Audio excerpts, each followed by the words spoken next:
ko muna ang hipon para hindi ma-overcook. Lagay ko na yung aking gata. Malapit na siyang maluto. Kaya ibabalik ko na ang aking hipon. Tapos, malagyan ko siya ng spinach. Wow!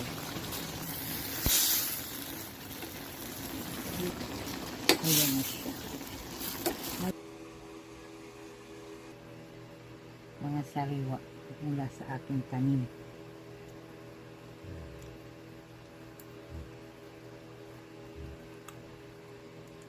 Sarap ng okra na bata pa.